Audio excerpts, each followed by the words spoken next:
हाय, आपके साथ मैं हूँ Surabhi Sharma. India TV YouTube channel subscribe करिए, बेल आइकन दबाएं।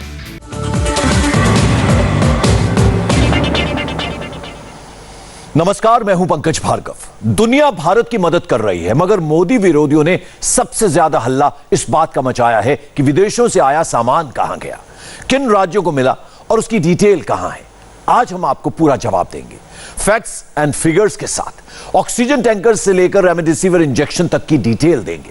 विदेशी विमानों से जो सामान उतरता है वो कब, कहां, कैसे जाएगा, इसके लिए मोदी ने बाकायदा एक स्पेशल सेल बनाई है। इसमें स्वास्थ्य मंत्रालय से जुड़े लोग हैं, विदेश मंत्रालय से जुड़े लोग हैं, सिविल एविएशन और कस्टम से जुड़े लोग हैं। इन सबको सुबह सुबह मीटिंग इनकी होती है, कौन सा खेप कहां से आया है और किसको भेजना है, सामान प्लेन से जाएगा या फिर ट्रेन से जाएगा, सारे फैसले यही स्पेशल सेल लेती है। तो जो लोग सियासत से अलग सॉल्यूशन की तरफ बढ़ना चाहते हैं कि ऑक्सीजन कब पहुंचेगी, कंसंट्रेटर्स कब पहुंचेंगे, सिलेंडर कैसे पहुंचेगा, कितना काम हुआ है, कितना बाकी है, इसकी पूरी रिपोर्ट यहां है। समंदर के रास्ते भारत को ऑक्सीजन की पहली डिलीवरी हुई है। 20 मीट्रिक टन वाले 7 लिक्विड मेडिकल ऑक्सीजन टैंकर्स कुछ घंटों पहले यूएई से हिंदुस्तान के मुंद्रा पोर्ट पर उतारे जा चुके हैं। ये सातों टैंकर जहाज से करीब 1500 किलोमीटर की दूरी तय करके भारत पहुंचे हैं और जहाज से नीचे उतारते ही इन्हें सीधे ऑक्सीजन एक्सप्रेस पर लोड किया गया। तस्वीरें आपके सामने हैं। ऑक्सीजन एक्सप्रेस पर लोड होते ही 140 मीट्रिक टन वाले सातों टैंकर्स दिल्ली सहित नॉर्थ इंडिया के अलग अलग हिस्सों की तरफ रवाना हो गए। मोदी कोशिश कर रहे हैं, दुनिया मदद कर रही है, मगर मोदी विरोधी रिलीफ मटेरियल्स के नाम पर भी सियासत कर रहे हैं। कांग्रेस पार्टी की टाइमलाइन देख लीजिए, आप दंग रह जाएंगे। हाई लेवल मीटिंग के बहाने मोदी फोबिया फैलाया जा रहा है। यह भ्रम भी फैलाया जा रहा है कि मोदी सरकार ने भारत को विदेशी मदद पर डिपेंडेंट बना दिया है और कहा जा रहा है कि विदेशों से आई मदद दिल्ली एयरपोर्ट पर सड़ रही है। कोरोना काल में सियासत ऐसी कि मोदी से पूछा जा रहा है कि स्पुतनिक वी वैक्सीन आई तो कहां गई, ऑक्सीजन के सिलेंडर, कंसंट्रेटर, रेमडेसिविर इंजेक्शन कहां गए। कांग्रेस की शिकायत वाली लिस्ट बहुत लंबी है, मगर इसमें पॉलिटिक्स कहीं ज्यादा है। इसलिए आज हम फैक्ट्स एंड फिगर्स की मदद से आपको बताएंगे कि पिछले कुछ घंटों के अंदर किन देशों से क्या क्या सप्लाई भारत भेजी गई है और जो सप्लाई आई है वो कहां कहां पहुंची है या पहुंचने वाली है, और विदेशी मदद को जरूरतमंदों तक पहुंचाने के लिए मोदी ने कौन सा मैकेनिज्म तैयार किया है। ब्रिटेन की ऑक्सीजन कंपनी ने 5000 सिलेंडर्स की मदद का भरोसा दिया था, जिसकी पहली खेप 900 सिलेंडर्स के साथ भारत में लैंड कर चुकी है। इन सिलेंडर्स को भारतीय वायुसेना के विमान एयरलिफ्ट करके लाए हैं। ऑक्सीजन की कमी से देश में हो रही मौतों के बीच इन ऑक्सीजन सिलेंडर्स का देश में पहुंचना काफी अहम माना जा रहा है। ये चेन्नई की तस्वीरें हैं। कुछ घंटों पहले ही यहां 450 ऑक्सीजन सिलेंडर पहुंचे हैं। अमेरिका से मेडिकल इक्विपमेंट्स की 5वीं खेप भी भारत में लैंड कर चुकी है। अमेरिकी वायुसेना के विमान से 545 ऑक्सीजन कंसंट्रेटर दिल्ली एयरपोर्ट पर उतारे जा चुके हैं। कुवैत ने भी 282 ऑक्सीजन सिलेंडर भेज दिए हैं। 60 ऑक्सीजन कंसंट्रेटर, वेंटिलेटर्स और दूसरे मेडिकल सप्लाई की भी डिलीवरी हुई है। आयरलैंड से 2 oxygen generator, 548 oxygen concentrator, 365 ventilators और दूसरी मेडिकल सप्लाई की सेकंड खेप भी भारत पहुंच चुकी है। मुश्किल वक्त में भारत को मिले इंटरनेशनल सपोर्ट की लिस्ट बहुत लंबी है। दुनिया के 16 देश 26 फ्लाइट से भारत को रिलीफ मटेरियल की सप्लाई कर चुके हैं। यूरोपियन यूनियन ने एडिशनल इमरजेंसी सपोर्ट पैकेज का ऐलान किया है। चेक रिपब्लिक 500 ऑक्सीजन सिलेंडर्स भेजेगा, Denmark 53 ventilators, Spain 119 oxygen concentrators और 145 ventilators, Netherland 100 oxygen concentrators, remdesivir injection की 30,000 वॉयल्स, 449 वेंटिलेटर्स और जर्मनी 15,000 रेमडेसिविर इंजेक्शन, 516 वेंटिलेटर्स और 1 ऑक्सीजन जनरेटर भेजेगा।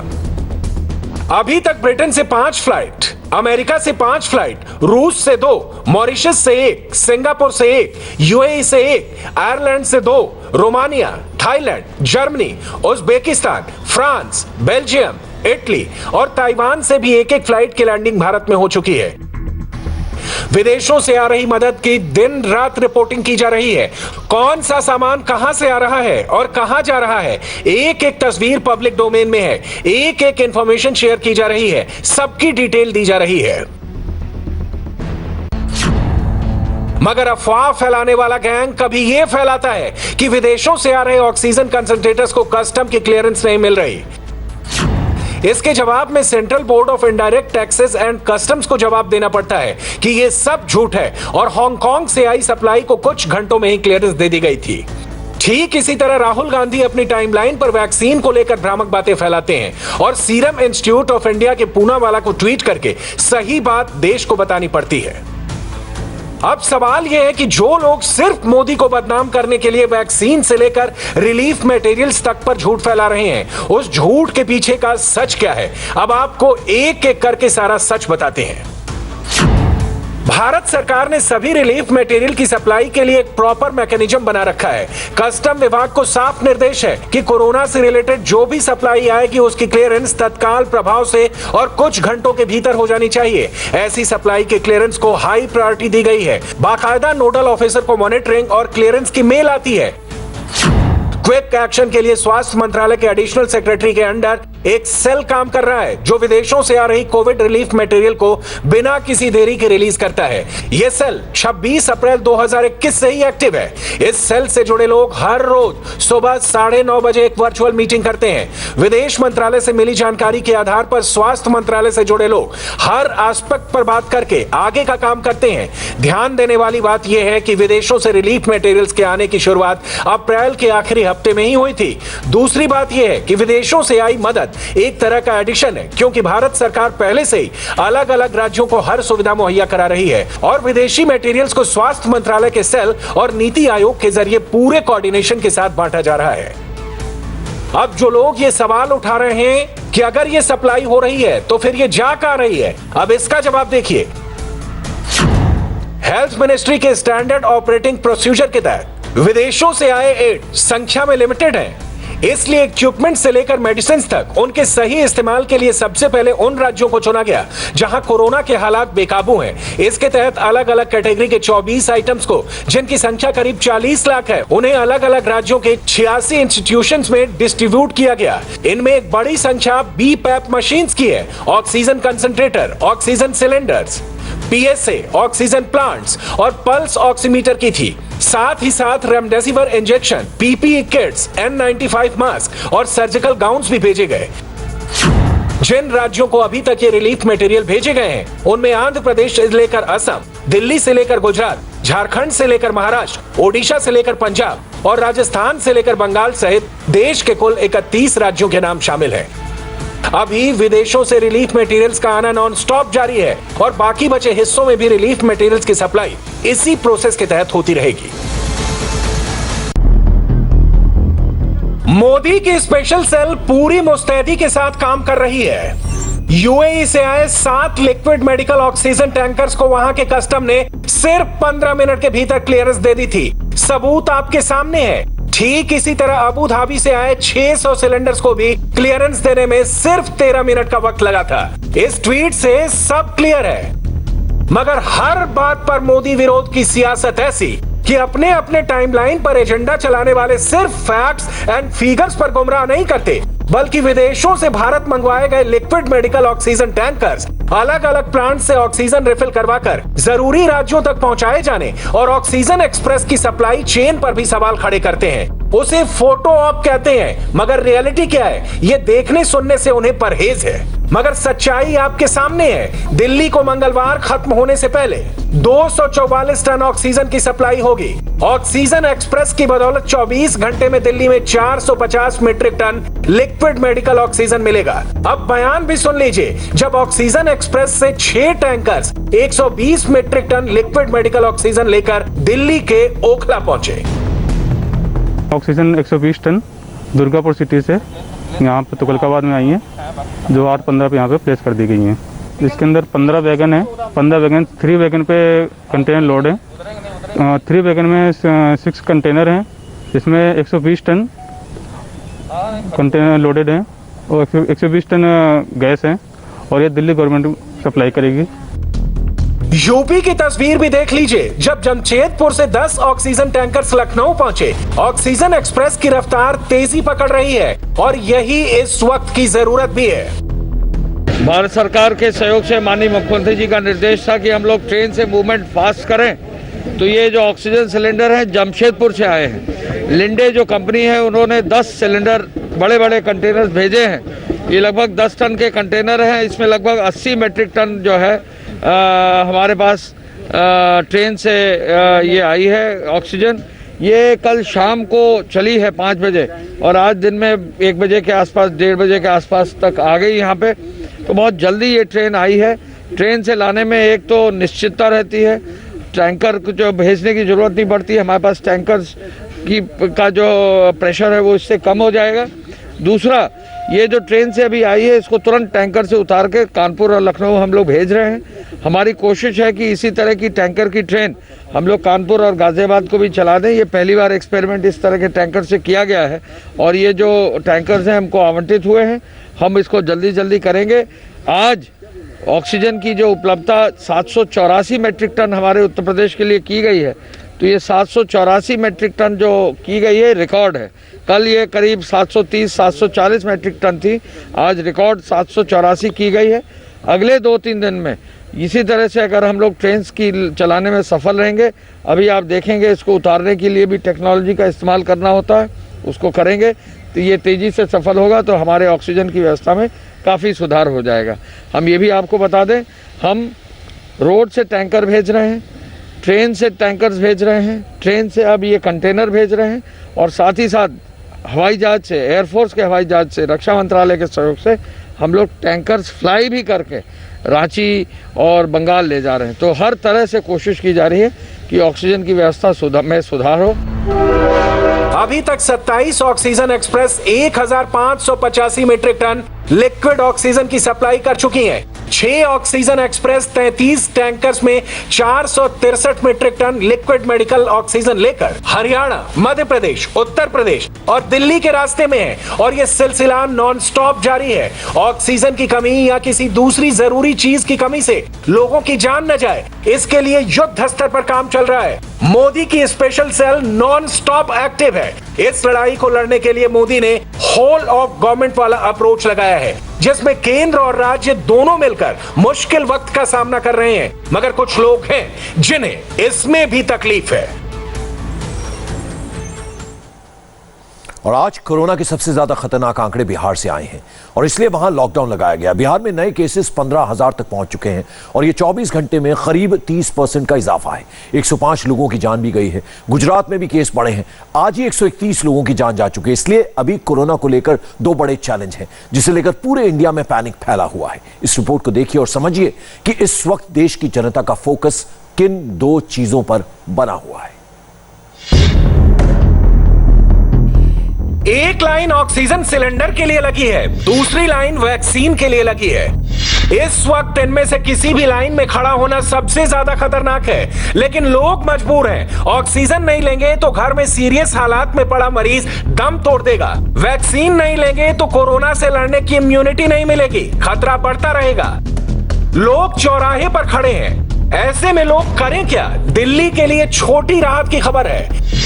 दिल्ली में ट्रेन से ऑक्सीजन टैंकर आने लगे हैं। एक नहीं, 2 ऑक्सीजन एक्सप्रेस दिल्ली आई हैं। दिल्ली में oxygen express 205 metric ton oxygen लेकर पहुंची है। दिल्ली को 244 टन ऑक्सीजन और मिलेगी। 24 घंटे में ऑक्सीजन एक्सप्रेस से 450 मीट्रिक टन ऑक्सीजन, ये दिल्ली के लिए अच्छी खबर है। टैंकर अपनी जगह है और सिलेंडर के लिए ये लाइन अपनी जगह, जो और लंबी होती जा रही है। क्राइसिस गहराता जा रहा है, मौतों की तादाद भी बढ़ती रही है। दिल्ली आउट ऑफ कंट्रोल होती जा रही है।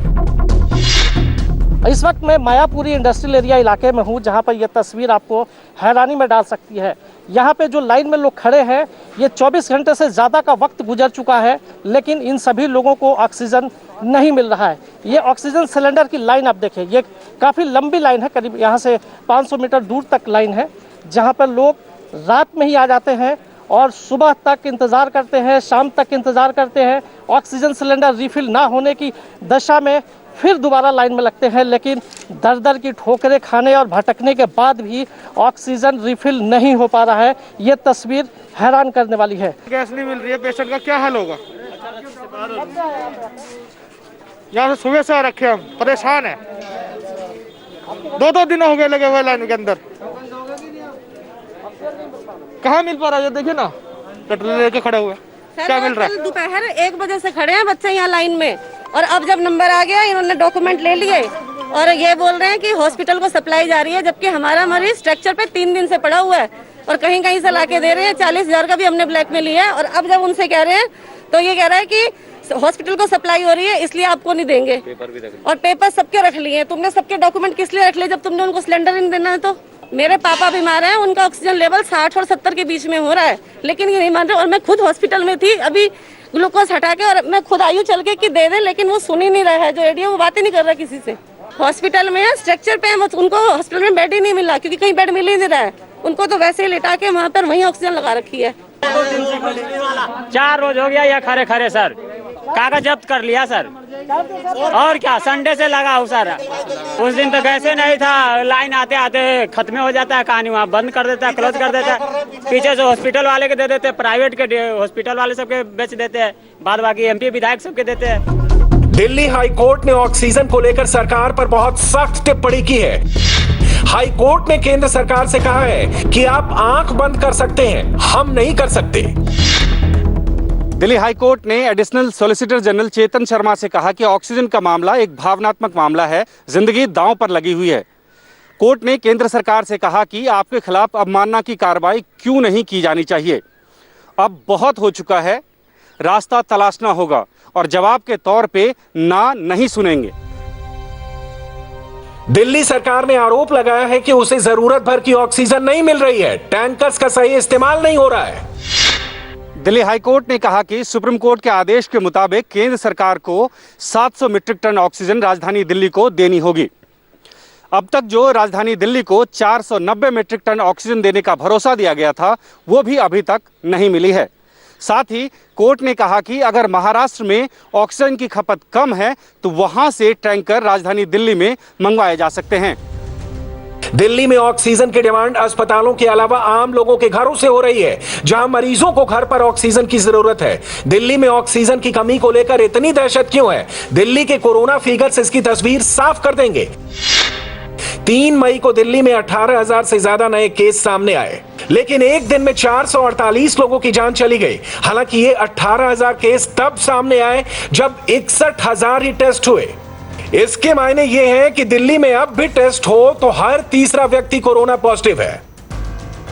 दिल्ली में 90,000 से ज्यादा एक्टिव मरीज हैं, 50,000 से ज्यादा लोगों का इलाज घर पर चल रहा है, और ऐसे ही लोगों में जिनकी हालत गंभीर हो रही है उन्हें घर में ऑक्सीजन देने की नौबत आ रही है। दूसरी तरफ मैं दिखाऊं कि जहां पे ये ऑक्सीजन सिलेंडर रिफिल किया जा रहा है, यहाँ पर दिल्ली पुलिस ने बैरिकेड किया हुआ है और यहीं पे आगे जाने वाले लोगों को रोक दिया गया है। ये ऑक्सीजन सिलेंडर की लाइन है जिन्हें टोकन दिया गया है, और टोकन माध्यम से ही सभी लोगों को अंदर तक जाने दिया जा रहा है, जहाँ पे ऑक्सीजन की रिफिलिंग की जा रही है। रात के 10 बजे से आए हैं, अभी तक नंबर नहीं आया। डॉक्यूमेंट 100 रुपए के डॉक्यूमेंट अंदर ले लिए, रख लिए, जब्त कर लिया और जब्त कर लिया। होम मिनिस्टर से फोन आया, एक आदमी को अंदर लेके फटाफट, होम मिनिस्टर वाले को। ऐसी तो दलाली करते हैं, दलाली खून में इनके सबके। डॉक्यूमेंट्स और चले गए 100 रुपए के। गाड़ियाँ पीछे बड़े रास्ते से बदबद के जा रही हैं, गाड़ियाँ पीछे बड़े रास्ते से बदबद के जा रही हैं, और हम 3-3 बजे के खड़े हैं, कोई नहीं सुन रहा, और फिर भेज देते हैं वापसी उल्टा। अभी यहाँ पे आके खड़े हुए, अब अंदर जाके खड़े हो गए इनके एसडीएम साहब जो आए हुए हैं, और डॉक्यूमेंट्स दे नहीं रहे। 10 बजे से खड़ा हूँ। जी जी जी, नहीं अभी नहीं मिला सर, दे ही नहीं रहे हैं सर। मैं तो 3 दिन से हूँ सर। कल शाम 5 बजे से खड़ा हूँ मैं, शाम 5 बजे से लाइन लगा के रात भी यहीं पे बिताई है। यहाँ पे आते आते यहाँ पे चेक क्या कह रहे हैं, फोटो कॉपी आपकी साफ नहीं आई है, आप जाओ दोबारा आना। और डॉक्यूमेंट आधार कार्ड रख लिए, किस लिए रख लिए वो आधार कार्ड, वापस करें वो। प्रतिदिन यहाँ सैकड़ों की तादाद में लोग आते हैं, दर दर की ठोकरें खाते हैं, लेकिन ऑक्सीजन ना मिलने की दशा में फिर निराश होकर यहाँ से वापस जाते हैं। लगभग मेरा नंबर आ गया था, जो बांटने वाला था वो अंदर चला गया। मेरी उम्र का लिहाज भी नहीं कर रहे, कुछ नहीं कर रहे, कालाबाजारी हो रहा है। अंदर अपने बंदों को ये दे रहे हैं और हमें बिल्कुल नहीं दे रहे। हमें पाल बना के 30-35 बंदों को बांटा है। उसके बाद कहते हैं जी अभी आ रहे हैं। हमारी उम्र देख लो, लिहाज देख लो, पूरी रात बैठा रहा हूँ, सुबह बैठा रहा हूँ। मेरे फूफा जी बीमार हैं, उसके लिए मैं लेने आया हूँ उनका। नहीं, घर पे हैं। कह रहे नहीं है, जाओ, पेशेंट घर पर है, उसको ऑक्सीजन के उसकी ये देखो लिखा हुआ सब। सवेरा आया था मैं 6 बजे, रात भर से परेशान हो रहा हूँ भाई जी मैं। अभी तक कोई नंबर ही नहीं आया, कुछ पता ही नहीं चलता है क्या कर रहे हैं। यहाँ पर कई लोगों का यह भी कहना है कि सभी तरह के कागजात जिसकी प्रशासन ने व्यवस्था की है, डिमांड की है कालाबाजारी रोकने के लिए, वो सभी तरह के कागजात जमा करने के बावजूद 2-2 दिनों तक ऑक्सीजन नहीं मिल पा रहा है। और घर पर या हॉस्पिटल में जो मरीज है जिसे ऑक्सीजन की आवश्यकता है वो तड़प रहा है, और उसी की तड़पन की वजह से यहाँ पर लोगों में आक्रोश भी है। इस वक्त दिल्ली में बढ़ती मौतों की तादाद बहुत डरा रही है। लगातार 3 दिन दिल्ली में 400 से ज्यादा लोगों की मौत हुई। 1 मई 412 मौत, 2 मई 407 मौत और 3 मई को सबसे ज्यादा 448 लोगों की जान गई। सवाल है कि आखिर कितनी मौत कोरोना से हुई और कितनी की वजह ऑक्सीजन ना मिलना रही। वैसे लोगों को इस वक्त ऑक्सीजन की भी जरूरत है और एम्बुलेंस की भी, जो वक्त पर नहीं मिल रही है। और अगर मिल भी रही है तो शिकायतें ऐसी भी मिल रही हैं कि उनसे हजारों रुपए वसूले जा रहे हैं। लोग इन चीज़ों की तलाश में दर दर भटक रहे हैं। ऐसे में कई ऐसे संस्थान हैं, कई सोसाइटीज़ हैं, ट्रस्ट हैं या एनजीओ हैं जो सामने आ रहे हैं और लोगों की सेवा भाव से जो है वो लोगों की मदद करने की कोशिश कर रहे हैं। ऐसी एक सोसाइटी है Shaheed Bhagat Singh help and welfare society है। का नाम बताइए। ट्विंकल कालिया। ट्विंकल जी, आप ये एम्बुलेंसेज जो हैं, अभी कितनी एम्बुलेंसेज मेरे पास टोटल 12 एम्बुलेंस हैं जो इस समय एक्टिव हैं, वो 8 ambulance active. Ma'am, oxygen cylinder मेरे पास टोटल 8 थे, जिसमें से 2 चोरी हो गए शीशा तोड़ के एम्बुलेंस का, और 6 ऑक्सीजन सिलेंडर है। पर अभी हमें एम्बुलेंस में ऑक्सीजन जो है सिलेंडर रिफिल कराने के लिए कहीं से मिल नहीं रहा। तो हम लोग क्या कर रहे हैं, जिसके पास ऑक्सीजन सिलेंडर है वो अपना साथ में ले आए, कैरी कर ले, और देन हम उनको शिफ्ट भी करवा रहे हैं। अनक्लेम डेड बॉडीज हैं, उनका क्रीमेशन भी करवा रहे हैं। लोगों की ऐसे डेड बॉडीज का भी क्रीमेशन कर रहे हैं जिनके घर वाले नहीं है या क्रीमेशन नहीं हो पा रहा है। ऐसे कितनी डेड बॉडीज का किया होगा? 30 से 40 डेड बॉडीज का कर चुके हैं। जैसे कि एक फादर की डेथ हुई, फिर मदर की हुई, फिर एक उनका बेटा था, वो भी डेथ होगी, तो घर पे ताले लगाने वाला भी कोई नहीं रहा। तो ऐसी डेड बॉडीज भी आ रही हैं कि पड़ोसी फ़ोन करते हैं कि वाइफ जो है वो हैंडीकैप है और हस्बैंड की डेथ हो चुकी है, वो साथ के बेड पे ही पड़े हैं, पर कोई पड़ोसी नहीं आ रहा, कोई भी नहीं आ रहा, रिश्तेदार भी नहीं आ रहा। तो प्लीज़ आप इनको लेके भी जाइए एम्बुलेंस में और उसका जो है संस्कार भी करवाइए। ये जो आप बता रही हैं डेड बॉडीज जिनका क्रिमेशन नहीं हुआ, ऐसी कितनी बॉडीज रही होंगी? मैम, इस टाइम जो है 35 से 40 डेड बॉडीज ऐसी हैं जो हमारे पास ऑन रिकॉर्ड हैं, जिनका हमने क्रिमेशन भी करवाया है। यहाँ तक कि एक फैमिली ऐसी थी जो 2 दिन से डेथ हो चुकी थी, 3 दिन से उन्होंने खाना नहीं खाया था, उनको खाना और पानी भी पहुँचाया। जब ड्राइवर वहाँ पे पहुँचा तो उन्होंने बोला कि अब इसको पैक भी आप ही कीजिए, हमें कुछ नहीं आता, हमारा बच्चा छोटा है। और फिर उसके बाद पड़ोसियों को हमने बोला वहाँ पे और रिश्तेदारों को बोला, तो उन्होंने बोला कि हमारे में से कोई भी नहीं आएगा, जो करना आप करिए। फिर हमने दिल्ली पुलिस को कॉल किया और फिर वो बॉडी को काफ़ी भारी हो गई थी, 2 दिन से पड़े हुए वो बॉडी, और एज इट इज़ वैसे ही पड़ी हुई थी। मास्क लगा हुआ है, सिलेंडर पड़ा हुआ है, पर कोई हाथ नहीं लगा रहा। तो ऐसे ही कर रहे हैं मैम सेवा। चलिए, ऐसे जो है तमाम जो ट्रस्ट हैं या एनजीओज हैं वो भी सामने आ रहे हैं। और अगर इनकी बात करें उत्तरी दिल्ली में, अगर आपको एम्बुलेंस की सर्विस की ज़रूरत है तो आप इस नंबर पर कॉल कर सकते हैं। इनके पास कुछ एम्बुलेंसेज हैं विद सिलेंडर, कुछ एम्बुलेंसेज हैं जिसमें सिलेंडर नहीं है। बाकी अगर कोई और सुविधा है, सिटी स्कैन के लिए आपको एम्बुलेंस की ज़रूरत है तो आप इनकी एम्बुलेंसेज का इस्तेमाल कर सकते हैं। दिल्ली में इस वक्त एम्बुलेंस और बेड मिलने में दिक्कत आ रही है। अस्पतालों में बेड भी नहीं मिल रहे, ये बस मिल भी जाएं तो ऑक्सीजन का संकट है। दिल्ली जैसे हालात लखनऊ में भी बने हुए हैं। लखनऊ के अस्पतालों में मरीजों के रिश्तेदारों से कहा जा रहा है कि अपना ऑक्सीजन लाओ और बेड पाओ।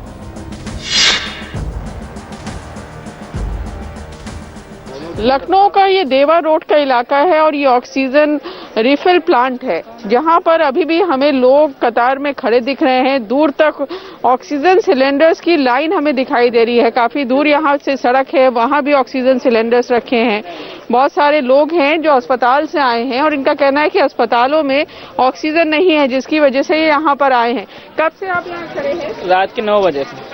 अच्छा, तो क्या हुआ? नहीं, कुछ मिल ही नहीं रहा सिलेंडर, भूखे प्यासे खड़े हैं ऐसे ही। हमको सिलेंडर नहीं मिला है, 3 बजे से रात से खड़े हैं। यहाँ से जब एंट्री करते हैं तो अंदर लाइन लगवाते हैं। अंदर लाइन लगवाने के बाद में जो गाड़ियाँ खड़ी होती हैं, 5 सिलेंडर 10 हम लोग के भेजते हैं और जो गाड़ियाँ आती हैं हॉस्पिटल से आधी उनकी रिफिल करवाते हैं। ऐसा हो रहा है, क्या करें। रात में 11 बजे से हमारी आंटी को ऑक्सीजन नहीं मिल पाई है। हर हॉस्पिटल में यही कह रहे हैं ऑक्सीजन नहीं है। ये सब लोग इसीलिए तो इतने लोग खड़े हैं यहाँ पे। कंट्रोल में है, जितने भी आ रहे हैं हम सबको देने का प्रयास कर रहे हैं। मैम रिफिल का तो मुझे नहीं पता है, लेकिन जितने भी होते हैं सबको को हम लोग की पूरे स्टाफ की कोशिश रहती है कि भीड़ ना लगे और सबको एक साथ दे दिया जाए।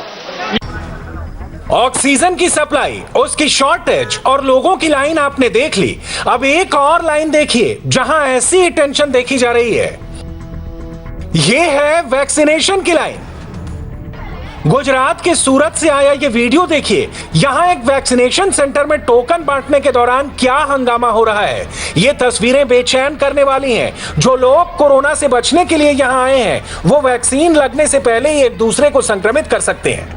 इस राज्य में हाल है कि लोग ज्यादा हैं, वैक्सीन की सप्लाई अभी कम है और सब चाहते हैं कि उन्हें पहले वैक्सीन लग जाए। मुंबई से भी वैक्सीनेशन को लेकर इस वक्त बहुत सी शिकायतें मिल रही हैं। मुंबई में वैक्सीनेशन के दौरान उम्र वाली कंफ्यूजन से लोग परेशान हैं। यहां 18 साल और 45 साल वाले पैमाने ने लोगों को उलझा कर रख दिया है। हम घाटकोपर के राजावाड़ी बीएमसी के अस्पताल में वैक्सीनेशन सेंटर के पास खड़े हैं। यहाँ पे कई घंटों के कतार के बाद अब लोगों का जो नंबर है वो आ रहा है, लेकिन अपने नंबर और अपनी टोकन की बारी के इंतजार में लोग जो है यहाँ पर गेट के पास किस तरह से खड़े हो गए हैं। लोगों को जो इंतजार करना पड़ा है वो करीब 5 से 6 घंटे 7 घंटे का इंतजार करना पड़ा है। उसके बाद अब यहाँ पर लोगों का नंबर आ रहा। सुबह 8:30 बजे लाइन करा था, 8:30 बजे से। हाँ। यानी आपको करीब 5 घंटे हो गए। 5 घंटे हो गए। बट 18+ और 45+ दोनों का एक साथ कर दिया। 1000 हो गया। तो that is the problem. Actually they should have kept separate for senior citizens and 18+ का अलग क्यों रखना चाहिए था ना, या फिर डोंट स्टार्ट। सीनियर सिटीजन खास करके वो ज़्यादा परेशान है। सीनियर सिटीजन का ये कहना है कि जो 18+ के लोगों को वैक्सीन दिया जाना है, उनको और सीनियर सिटीजन को दोनों को जो है एक ही साथ एक ही कतार में कर दिए जाने की वजह से यहाँ पे सीनियर सिटीजन और यंग जनरेशन जो हैं दोनों एक ही कतार में आ गए। यहाँ पर अंदर एक हॉल है, हम देख सकते हैं सीनियर सिटीजन सब बैठे हुए हैं और सीनियर सिटीजन के साथ में यंग जनरेशन जो 18+ है वो भी कतार में है। पीछे भी प्रतीक्षालय जो वेटिंग रूम है वहाँ पे कतार में है। 8:15 बजे से आया हूँ, कोई बराबर मैनेजमेंट नहीं है। सीनियर सिटीजन के लिए सेपरेट क्यों नहीं है और कोर मोबिलिटीज वाले पेशेंट जो पर्सन रहेंगे उसके लिए कोई केयर नहीं है। बस अब बैठो वही लाइन में जो लाइन में सब चल रहा है।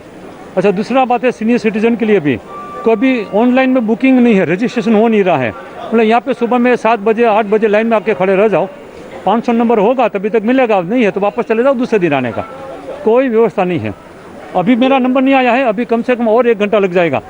मुंबई के वैक्सीनेशन सेंटर्स में इमरजेंसी का लेवल ऑक्सीजन के मुकाबले कम है, लेकिन लोगों में डर है और सब जल्दी से जल्दी वैक्सीन पाना चाहते हैं। ज्यादा परेशान बुजुर्ग हैं जिनको डर है कि सेकंड डोज की तारीख न निकल जाए।